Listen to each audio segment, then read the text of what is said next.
This is Senate Appropriations, and we're now taking testimony from the Vermont State College System regarding the 2024 appropriation. And we have with us from the State College System, Chancellor Sophie Sapping, and I guess, Sharon, are you going to come and testify as well? I am. Okay. Yes. All right. And so Sharon Scott and Catherine Levasseur, front of familiar face around here.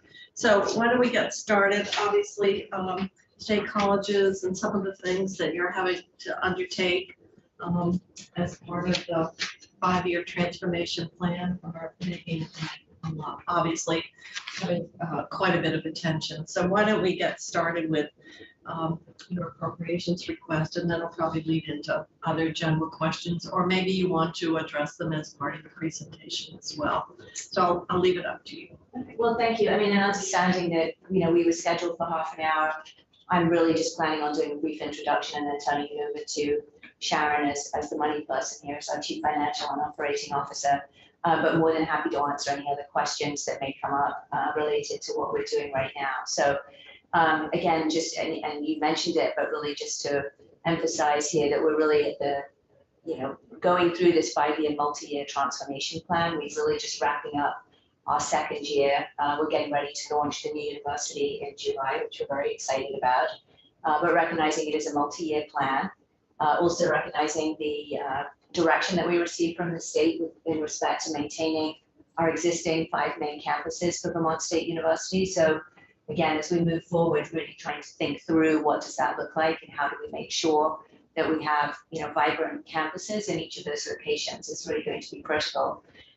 So I happy to step aside and let Sharon join the table here. I would just say again, an enormous thank you to this committee, but to the state as a whole, because without the state support we've received over the past 3 years, none of this would have been possible. I mean, right now as we have these conversations, we're looking back and realizing just incredibly how far we've come in the last 3 years, and we absolutely could not have done that without the support that we've received, which we are extremely grateful. I'm going to let Sharon dive in on the finances, but I'm more than happy to answer any questions that we have. Well, I think one of the things that is really important, and last year, actually this committee put in the money for the bridge funding that was called for in that transformation plan. So I think what we've done as a result of that 5-year plan, and which was a topic of a lot of attention, and was to fulfill that commitment so far as it relates to increasing the base. I don't know how we are doing relative to other states. We used to be tied with New Hampshire for the bottom. We've moved it from 30 some odd million up to almost 49, I think, in this proposed budget. Where does that give us in the sense of support? Yeah, I think we've moved up a few places, but the reality is that Vermont and New Hampshire were so far below everyone else that it hasn't jumped us like middle of the pack or anything like that. Generally around the country, the state support is much higher in regions outside of New England. So within New England, and again, the New England average is pulled down because of having New Hampshire and Vermont in it. We're getting closer to our New England peers. Nationally, I don't think we've jumped that far up the table, would be my guess. But you bring up a really good point, which is that we're also really appreciative that for the first time this year, we did receive bridge funding in the governor's budget, for which we were very appreciative and excited about, because that we had not received in the past. So again, well, and you got it. We got it right. It just wasn't included in the governor's. We got it right. But just even having that, I think, has been an important step for us, and we've taken a lot of comfort from that, because I will say a lot of our communities have really questioned when we've been on this path, how do we know the state's going to live up to the expectations that are in the select committee report? And the reality is that they have. And I will say that for me, coming into this legislative session, that was probably one of the biggest concerns I had, was whether people were going to be like, we already sold you, you're done. So we were very pleased to be in the governor's budget and to have had the support again, for the base and the bridge that we've received and the other items for this year. Well, yes, in terms of what has been put in for critical occupations and upskilling, a lot of that plus has gone through to CCD. And we do have in the proposed budget, I don't know if it was the government, I think it came out of House Commerce. That would be 2 areas of coursework that was directly tied to the state college system. One was 3D technology. 3D tech, and the other was restorative justice. And maybe there was a third. Was there something with Department of Corrections? There's critical occupations, scholarships, there's restorative justice, the 3D technology, and then there's the CCV tuition pilot.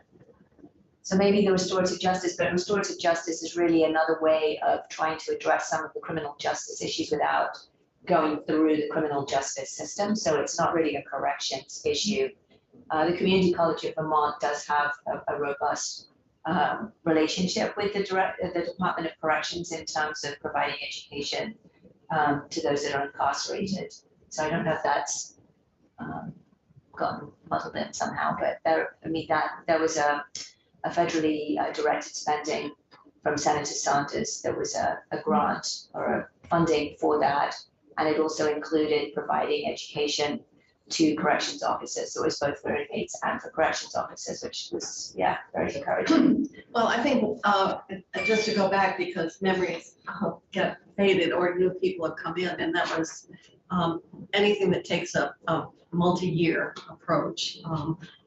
If you're coming in midway, you may not know about it, or you may think it's all over. And this is obviously, if we're only on year 3 out of 5, we have a ways to go. Part of the other part of that plan was, though, and that this is difficult because the proposal was in response to the proposed closing of some of the campuses, and so what would it take to continue all sites, and that got into also dealing with the structural deficit. So it was not only a matter of the state having to increase its support of the college system, but it was also how to achieve at the end of 5 years what would be a sustainable model. And so obviously you're having to put forward proposals, and the library is certainly one that's out there right now. And the other part, though, I'm just wondering, is how to increase enrollment, because it's not just the structural deficit can be dealt with from 2 directions, one of which is how do you increase the revenues, which gets into enrollment. And my question is, those proposed courses, I would assume, but I need to, you can't assume anything, would actually be courses that would attract students into the college system. And so would deal on the revenue side. We're focused only on where the proposed reductions or savings might be, but it seems like part of what's going on is kind of overhauling the courses and trying to make sure what the courses are responding to the workplace and workforce needs. So I don't know if those initiatives came from you as it relates to what we have in the House budget, or maybe you're not prepared to speak to it, but I was just wondering if, or maybe Catherine, you want to speak to it? We are prepared to speak to it, and you're right, both proposals are intended to increase enrollment. Catherine can talk about it more. One is focused more on building that pipeline from high school into college, and the other is really looking at a new field and the potential for growth in that new field. We're just going to sit. Oh, you're going to sit next to me. Okay. All right. So for the record, Catherine Levasseur, Director of External and Governmental Affairs for the State Colleges System. And so I'll talk a little bit about a couple of the workforce development proposals that we put forward for consideration. And you're absolutely right, Senator Kitchell. These programs are looking at those fields that have growth potential, and that we're seeing a lot of student interest. So I'll start with the critical occupation scholarship. Overview of ask, if I got to page whatever it is, the answer is right here. To stand up restorative justice program and certificate 3D technology and critical occupation scholarships. Okay, just have to read ahead. And That's so okay. These have been funded the last 2 academic years at the tune of $7.35 million per year, supporting students in a variety of programs. The ones that we saw the most student enrollment growth and the greatest uptake, thanks to the scholarships, were nursing programs. And as a reminder, we educate nurses at every level from certificate to master's degrees. So we're producing RNs, we're producing BSNs, et cetera, and early childhood education at all levels, and clinical mental health counseling. And that's a master's program based at NBU and online. And we actually saw a 68% increase in student enrollment in that program between 2020, fall of 2020 and now.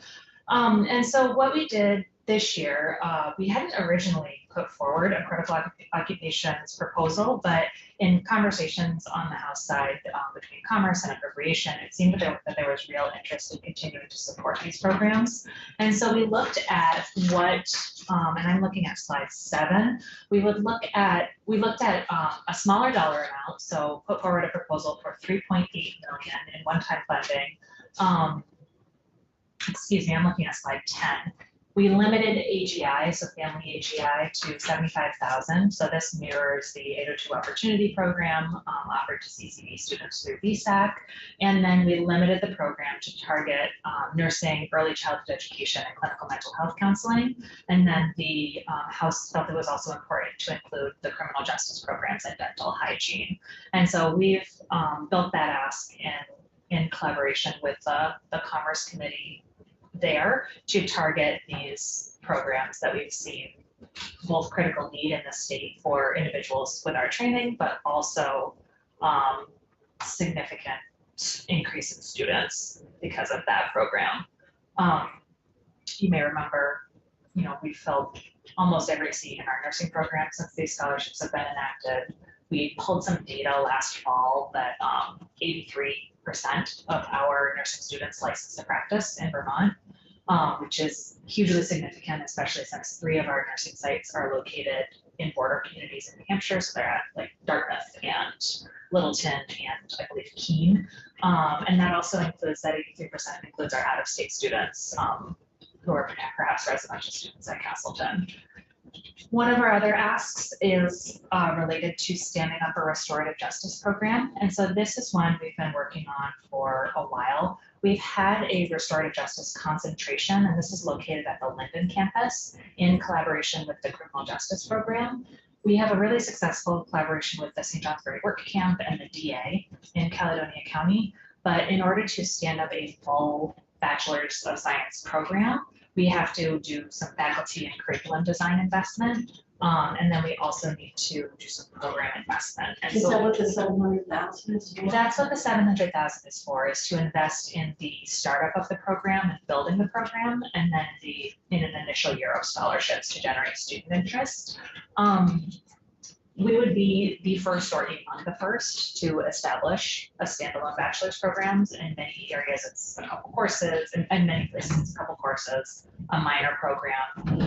And then we are also interested in ensuring that this dovetails nicely with the master's program offered at Vermont Law and Graduate School. Okay, so there's language here in the budget that it's fairly expansive. The Vermont Criminal Justice Council, and they're in the process of overhauling their curriculum and getting into a national certification category. And so it's pretty ambitious. It's a multi-year. And there's language here that representative of state colleges and other public and private. Now that's kind of unusual that we would instruct a private institution that offer a degree program in criminal justice shall review, consider, and take steps necessary to standardize. Are you familiar with this language? And it talks about January 15th of 2024. I'm not sure how that time frame aligns with the curriculum development, because the Criminal Justice Council kind of indicated it was 3 years. Yeah. And so do you know where this language came from? Yes, it's my understanding, so there was some interest on the House side in ensuring that the criminal and potentially future restorative justice programs dovetail with the Vermont Police Academy curriculum. And for us, we have an MOU that says we will accept certain courses of the Police Academy into our criminal justice program. That's currently at Castleton and at Northern Vermont University. I think there's interest in ensuring that that goes both ways, and in ensuring that the other institutions of the state that offer the program have the same, are held to the same standard.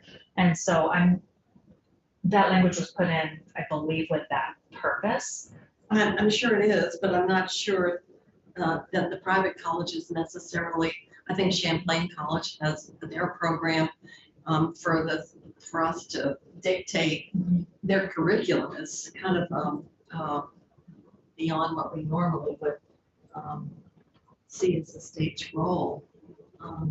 It may be helpful to soften the language to a study or report instead of a requirement. Well, I'm wondering about that, and because this report, January 2024, is coming up, and I don't think it aligns with the work that's underway. First half of the first year. Of the Criminal Justice Council, so I'm concerned about the timing and what's necessary. I don't have any problem with the desire to make sure that we're harmonizing, whatever this coursework and what the curriculum is, and to make sure, that we're getting the full benefit of the, of the different sites of that education. But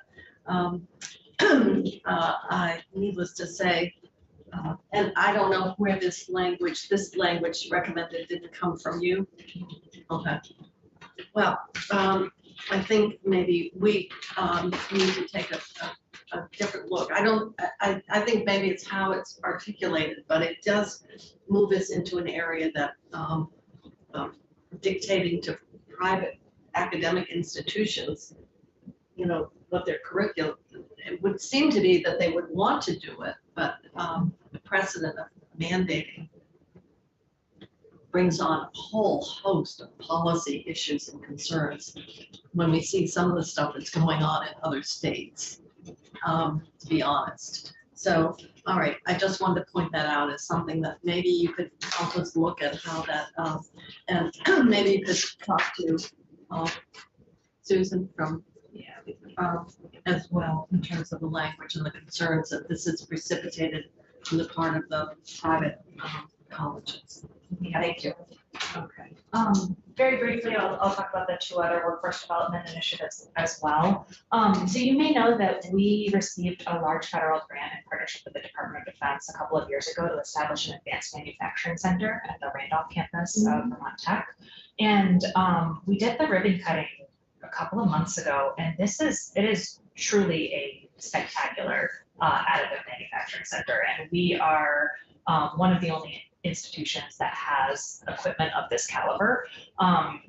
We're getting interest from industry, from government, from private employers, and it has the capability of doing things like if you were to take an airplane propeller and place the part in the high-tech X-ray machines, you can get a readout of internal flaws that aren't visible to the naked eye. Fatigue. But at a level that I can barely even comprehend as a non-manufacturing and non-mathematically trained individual. And so we have this gem in Randolph, and we've been thinking creatively with the center director of the Advanced Manufacturing Center about how to generate interest both in our college-going students, but also in K through 12 of pursuing opportunities in this path. And so we are looking at establishing a certificate in 3D technology and formatting it like a summer camp where the students leave with, after 6 weeks, with 9 college credits in 3D technology. They are trained in person and at the facility with the equipment. It's hands-on, and are interested in building that pipeline early and that interest early, but also in supporting the work and having the Advanced Manufacturing Center in Randolph. And so the certificate in 3D technology proposal came out of all of that work, and we are hopeful that we can bring a couple hundred students through this kind of program and foster their interests, across disciplines. They leave the program with college credits. It's a, intensive residential summer program. And so we put this proposal together with the Commerce Committee on the House side as an opportunity to foster interest. Could you speak to, because I believe we've got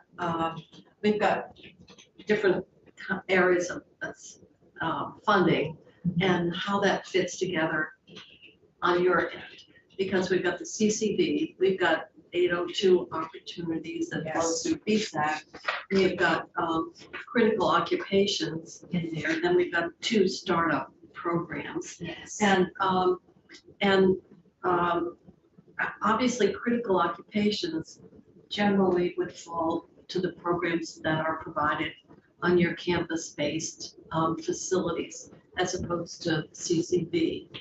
Do you have a recommendation in terms of, what did you get for appropriations for critical occupations versus other areas? And is that the right mix from your perspective, or is that the recommended mix? So our, and I think Sharon will speak to this in a minute, our top priorities are the base funding and the bridge funding for the system. And then in the workforce development package, the programs dovetail in different ways. And so restorative justice and the certificate in 3D technologies are one-time standalone programs that aren't impacted by the other scholarships and initiatives put forward. The critical occupations scholarships, this iteration of them are really designed for Vermont State University. And these are last dollar tuition, so they are coming in after state and federal gift aid. They're coming in after. And the house are how much? 3.8 million. 3.8, as you requested them. Right. And the certificate in 3D technology was 1.5 and restorative justice was 700,000. The CCV tuition proposal, we had developed this in collaboration with the governor's office. It was originally in the governor's budget, it was at $10 million, and the House has reduced it to $4 million. How this dovetails with 802 Opportunity is 802 Opportunity is available through VSAC to provide last dollar tuition for Vermonters with an family AGI of $75,000 or less. With this proposal, our goal is to reduce CCV tuition by 50%. So if you look at one of the handouts that I provided, you can see we in New Hampshire are at the high end of community college tuition of all of our peers across the country. And we are incredibly supportive of 802 Opportunity, and our first priority is that continue to be funded. So we don't in any way want this tuition proposal to come in front of that. Our first priority is 802 Opportunity. But there are many families and many students that are still impacted by the high tuition at CCV. And our hope is that this program can pull tuition down, because if you have a family, so one of the challenges with cutting off AGI at 75,000 is it's blind to family size and need. And so if you have a family of 4 or 5 individuals, a $75,000 income is very different than a family of 1 or 2 individuals with a $75,000 income. Additionally, with the state scholarships, the workforce development initiatives, the critical occupations, and everything else that the state has funded through CRF and ARP dollars the last couple of years, we know that our students are incredibly price sensitive, and many of the influxes in student numbers have been price sensitive individuals who've never been able to afford it. The take-up rate was impressive. Very impressive, especially the RN to BSN bridge program for nursing.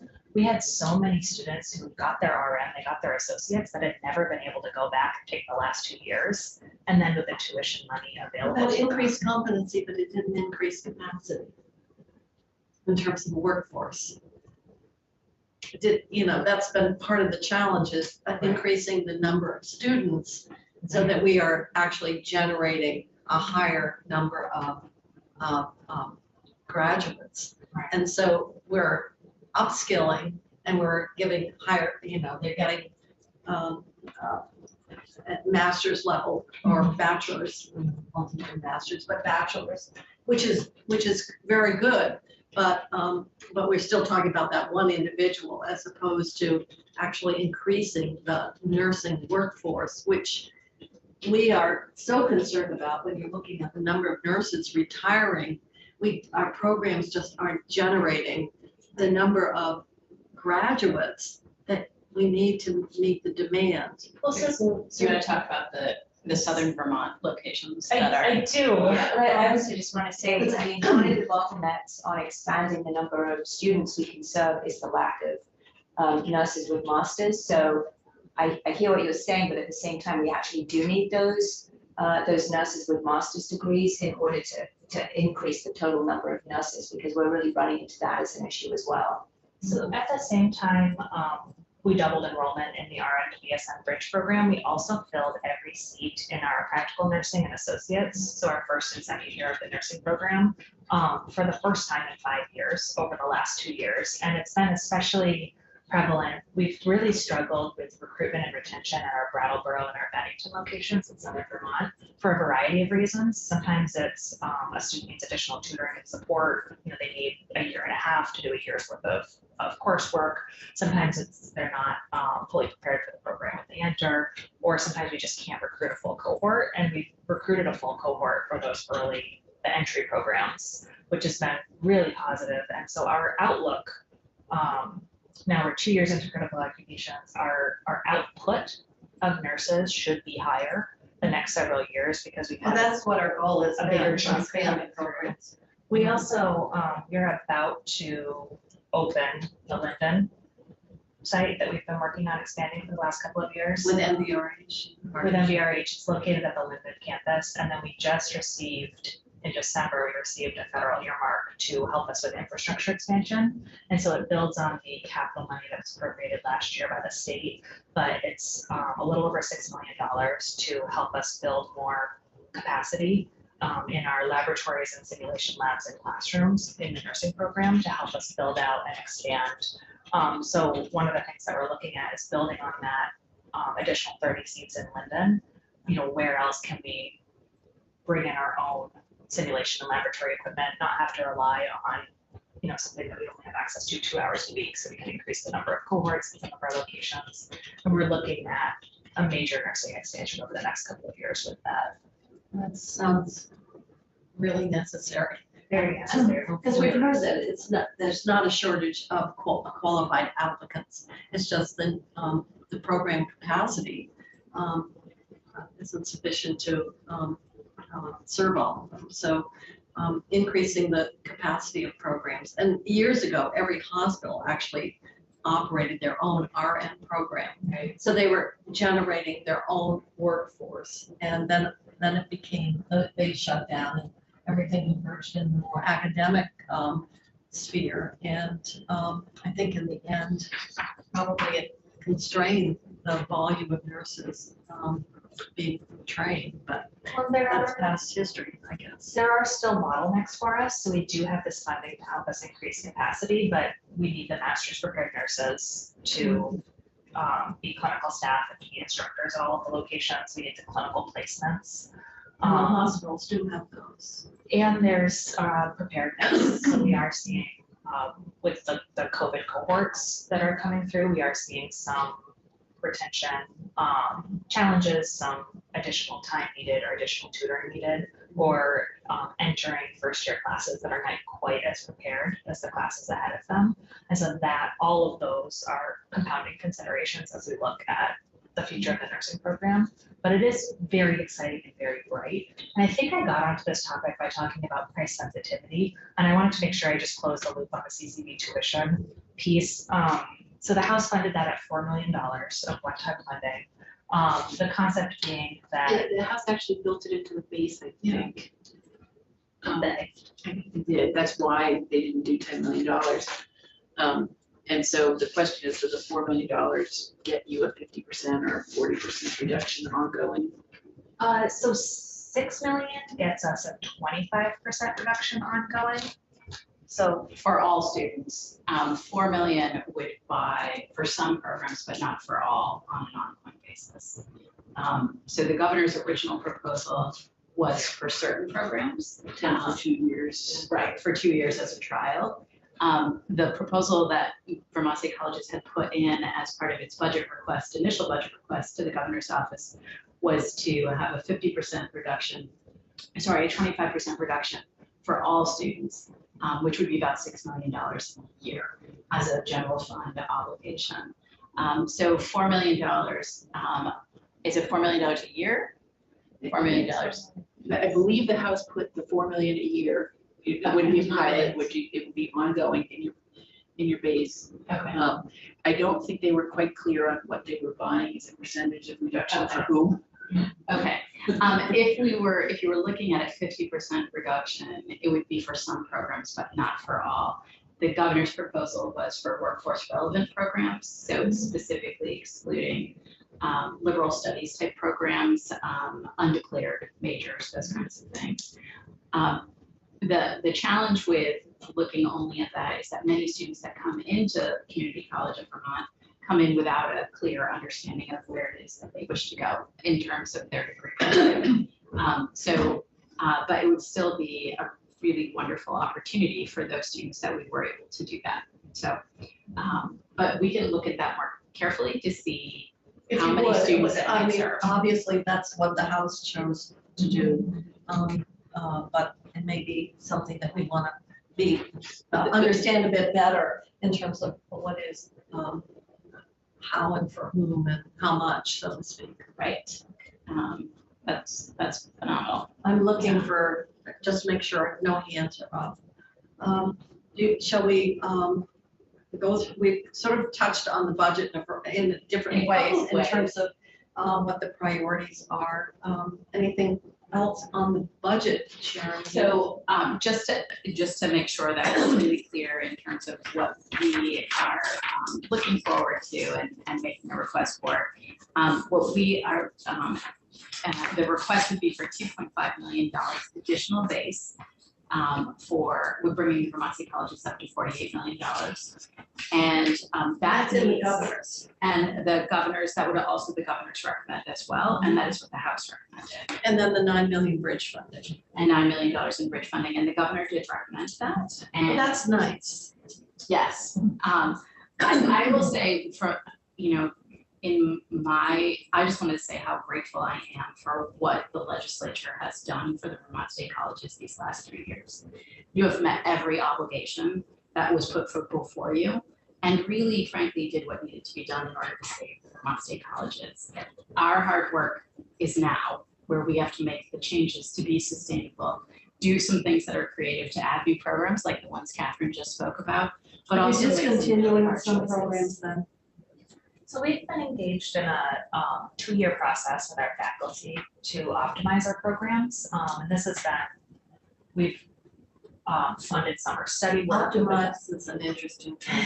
It is an interesting term. It means, we have had the past a couple of programs that have been very, very small, graduating 1, 2, 3 students a year. But what we have done is we pulled together our program arrays. There's a single program array at Vermont State University. This is different from some of our peers. For example, Sharon did an accreditation visit at the University of Maine, and we found out that you have to transfer credits between campuses. So if you live next to Orono, but you go to Farmington, you have to apply for your credits to transfer. We have, We're not looking at that at all. None of that. So we've combined academic departments. So there's one education curriculum, one criminal justice curriculum, one math curriculum. And what it means is that we've gone from 300 plus programs to a rolled up curriculum of about 100 programs and concentrations available across the system. And so the courses are available, the faculty expertise remains available, but it just means that we're not trying to run 3 different education departments, 2 different programs. With that said, though, that's step 1 of the optimization process. And whether you call it optimization or right sizing, we are going to need to make tough choices in the years that come before us in order to be able to make sure that we're sustainable, that we that meet all these- 5 campuses that are all sustainable. 5 campuses I think are that's important because comments that are made, or even a recent letter that appeared. It was why force any changes on anything, just reduce the number of campuses. In other words, you're asking us all to pay the price. So rather than trying to do that, put all your eggs in one or two sites or whatever. And I'm just relating a letter that was said raising the issue, and it was around your proposal on your digital library approach. And so I think it's really important for those of us in the northern part of the state, and two other committee members are here, is that this was put in place as an alternative to closing campuses and putting on a financial path that would permit the continued operation of those campuses. So, and that included that structural deficit in the work. And I'm sure the easiest things have been done. I just am concerned that there's, as you try to close that, and certainly increased enrollment and revenues is a good place. I mean, everybody would say that's wonderful, but I think and we've had two committees take the testimony from you about your proposal on the libraries, and I guess it's still under development as we speak.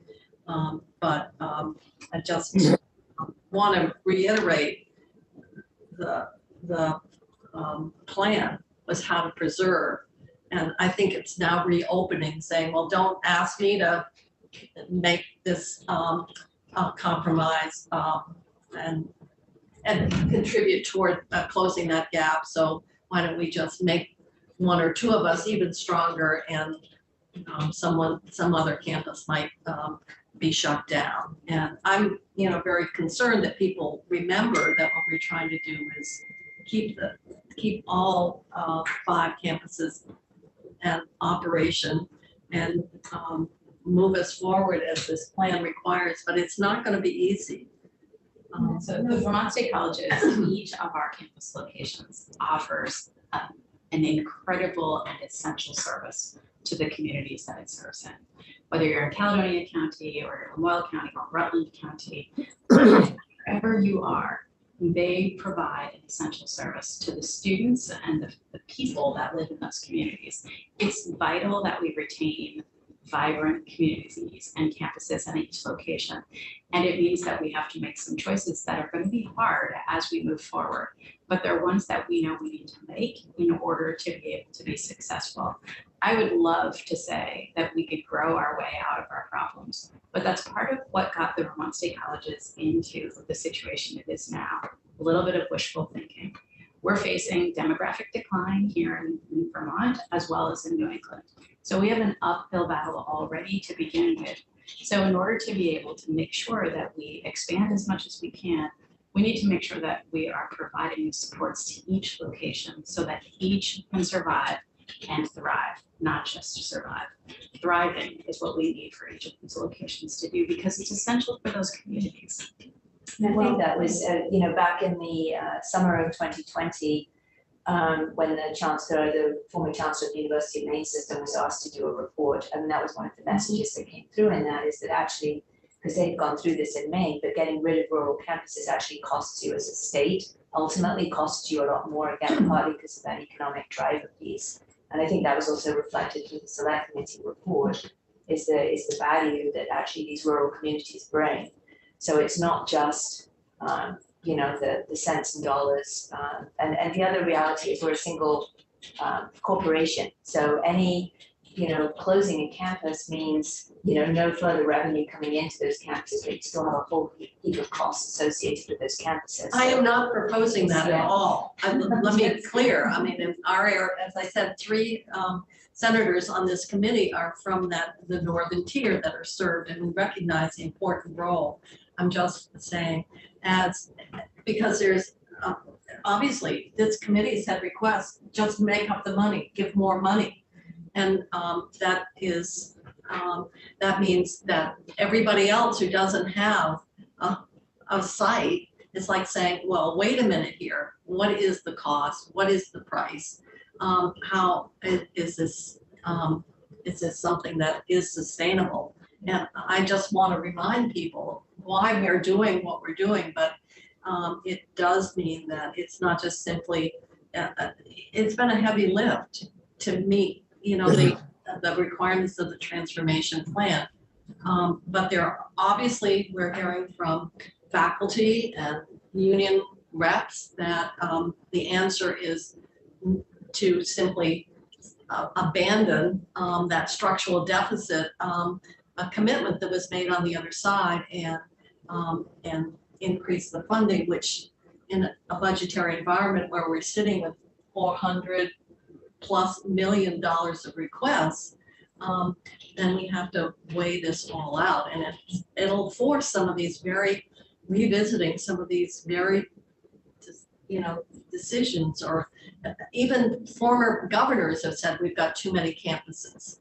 So there's a political reality here as well as a fiscal reality, and I just know that it would the request would be that somehow we could change what that 5-year transformation plan and how we address the structural deficit. I'm just saying, you don't even need to respond, but it could precipitate some perhaps some discussions that were not exactly what might have been intended. And so we'll continue our commitment, and I know that you will have to continue your efforts on that deficit side, and it's got to be on both. It's got to be both, and that is having courses that will attract students. We'll try to do the best we can to support, the upskilling of our workforce, and and that's in addition, obviously, to the transformation plan. Right now we've looked at it. The total with this year's budget is over $200 billion have been allocated to support the state college system. So it's been a very significant, I hope, indication of the importance of the programs and the benefits that flow from. You have some questions. Yeah, I see. Bobby's had his hand up, and then I'll move to Senator Lyons and then Senator. Yeah, thank you, Madam Chair. I'm looking at slide 21, and as I view that, I could be wrong, but with the different colored lines, a black line, which represents BTC, it started out at about 78 or so, and it's dropped down, of course, in 19 and 20, but it's still headed down. And I always assumed that BTC was a real positive place to attract young people. And the way I look at those numbers, it's about almost a 20. The cohort's about 20 less now than it was, and I'd like to know what the reason is for that. I just want to be clear, slide on 21 is retention. So once they enroll, how many of them continue to stay? To stay, and obviously retention is a big issue because students come in, and if they drop out, then usually they have debt. They haven't gotten the educational achievements that they need that would help them in the workforce. So the question becomes one of retention on that. Yeah, so the challenge for Vermont Tech, particularly in this last few years, is the work associated with Vermont Tech is those students that are attracted to those programs are very hands-on. Since 2020, in the 2020-21 timeframe, those students were largely converted to coming in for just a couple of weeks at a time, post-pandemic, to be able to do that hands-on work. That was a little bit of a struggle for them. The other thing, honestly, is that there's some preparation, lack of preparation.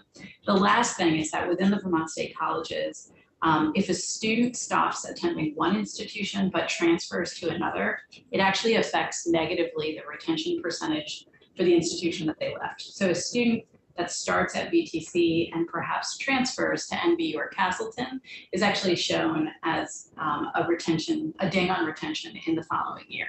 So it's just that there are a couple of nuances associated with that. So while we're delighted and excited when those students transfer and remain within the system because they're finding that they can use their credits and be very successful at their next institution, it does make this a little bit more challenging. In future years, you'll see Vermont State University will be a single line, and moving from program to program will not have a negative impact on retention.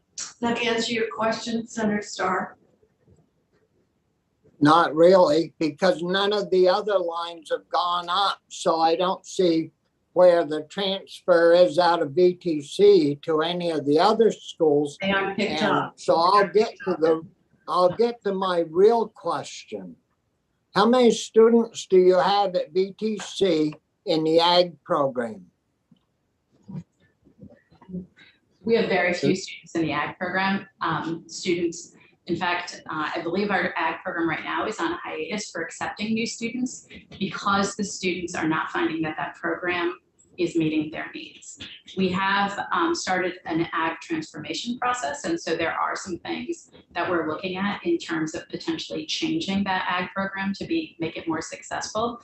And in fact, we are pursuing some work related to meat cutting associated with ag programs, but ag unfortunately is a program that is not seeing a lot of student interest, so we have had to put it on a hiatus. We are teaching out a handful of students that we have now, but it's very, very small. So you don't think that retention of 20 lost are all ag students then? Because I do.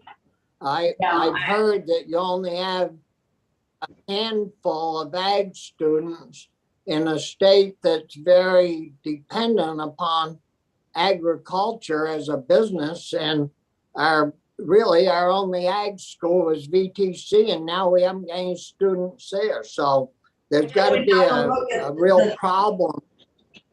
I guess maybe we could get some data. How many new students are enrolled in the ag program? You're looking at, do they drop out? But I guess the question is, how many students come wanting to do an ag career and then change their mind? But the other challenging feature of this particular set of data is that it's first time full-time entering students. That's a really small number of our students at most of our campuses, with the exception of Castleton. And so a swing of 5 or 6 students one way or another can have a pretty dramatic swing in retention numbers as it relates to this particular statistic. We used this particular item because the requirement in the legislation is to use something that's comparable elsewhere. And this is our IPEDS related data. So that's interdisciplinary post-secondary data system, education data system that we use for the federal government. So it is a challenging number, but we can certainly provide information relative to ag and the number of students in those programs. that would help, because And what that retention is. and that's very helpful to know what this graph does, because obviously it has limitations in terms of Very, of what people might.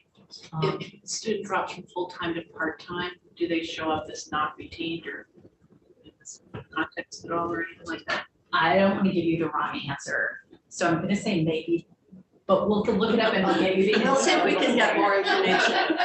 To answer Senator Starr's question about interest in ag careers, and also what you're talking about in terms of how to make that agriculture related curriculum maybe attractive to more students as well. They're going through a process right now of trying to reinvent the ag program, so that's an ongoing piece, and I think they're looking right now to hire a director for that program. The other piece on student retention is part of the investment for the new university is really on student retention, and really they have a new student advising model, because again, once we've recruited a student, You if want we to can keep hold on to more students, that's also going to help us on the enrollment revenue side. So Senator Lyons and then Senator Birchley.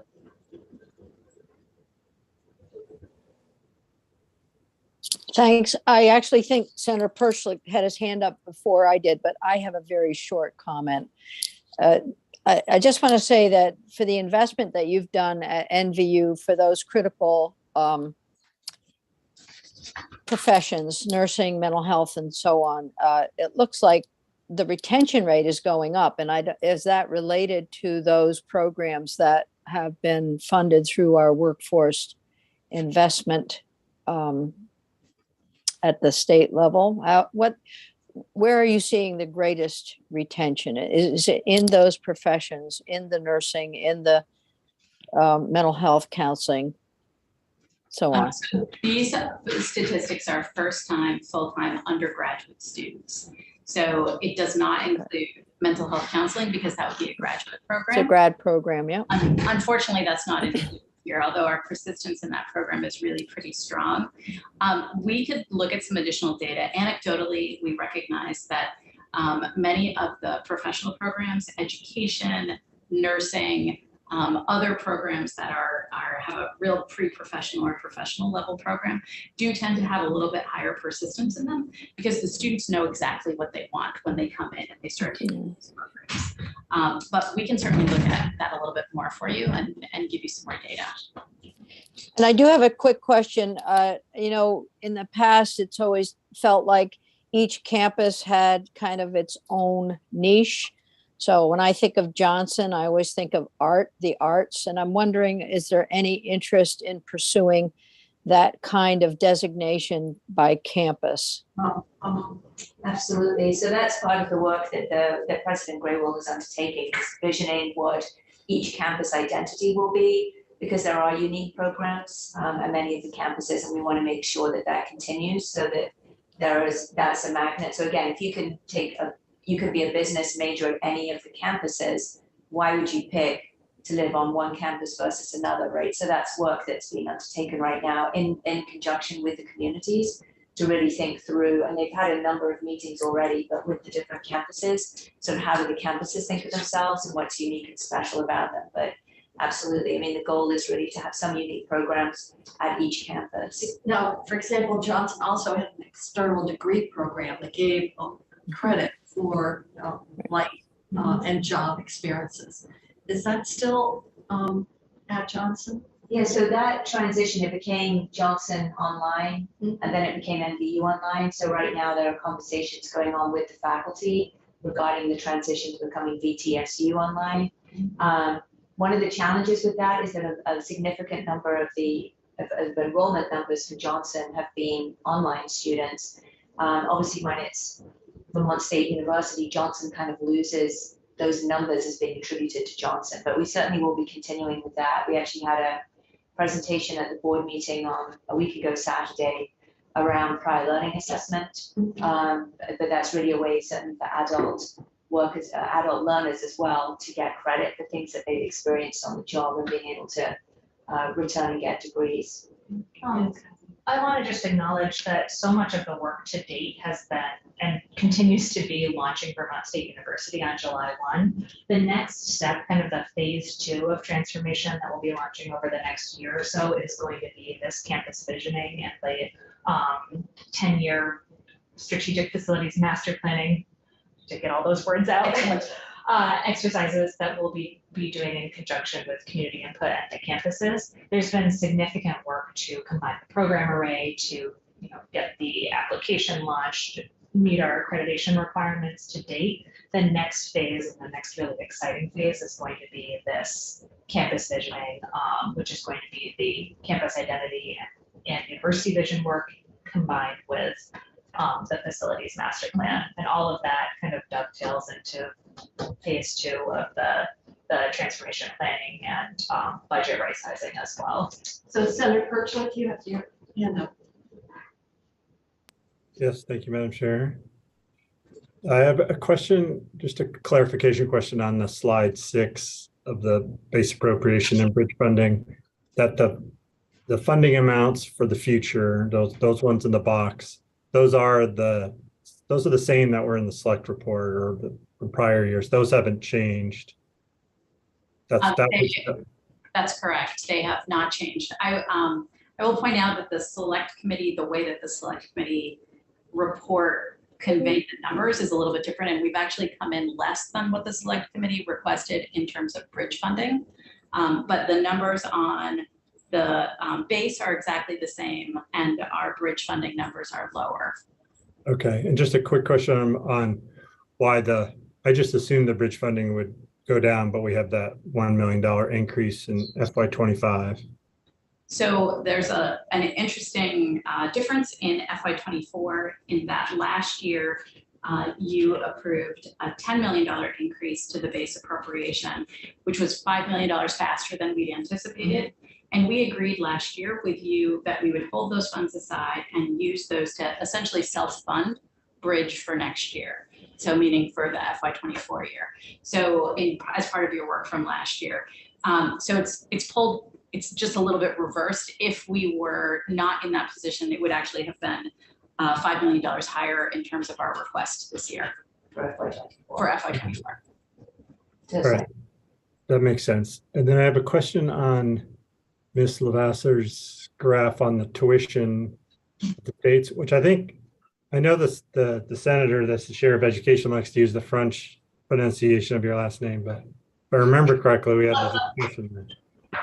It's the English pronunciation, but correct me if It is the English pronunciation. Okay, well, Senator Campion was always like to use the French pronunciation, I think. What? Lavasser. Oh. We've been in Vermont too long to be Levasseur. It's sort of like Charlevoix is now Charlie Boy. Exactly. Yeah. My favorite. No, that's terrible. Senator Campion is always looking for a chance to show off his French I pronunciation. see. So my question on that list of the tuitions of all the different states, if that includes the states, kind of like our 802 Opportunities Grant, I know other states have similar projects, if that plays into that average, or is that just kind of like the listed tuition for their community college? This is the listed tuition for community college. And so if a state has a program that has pulled down that tuition significantly in the sticker price, it's included here, but if not, it's not. So for example, this doesn't reflect 802 Opportunity. Okay. This reflects the listed price. And it wouldn't reflect the state investment in VSAC. Exactly. Right. Which is the hard thing, like comparing across states is there are not always comparable entities. Because 802 was kind of based on some, I think it was, we looked at Tennessee and some other states that had similar programs that might be more funded, but okay, that's helpful to know. Thank you. Other questions? I just want to correct something I misspoke. The House is $4 million on CCB, it was one time. Okay. They did put 802 Opportunity in the VSAC space. Right, gotcha. And then the question in here, I think was, if we're going to buy down tuition, we would do it on a 1 year, one time basis. So I believe we would approach it like a tuition scholarship so that we weren't in the position of Sticker price with less. Yes, yes. So like a tuition scholarship for certain programs as allowable within the $4 million. Other comments or questions? I realize it's now 2:00.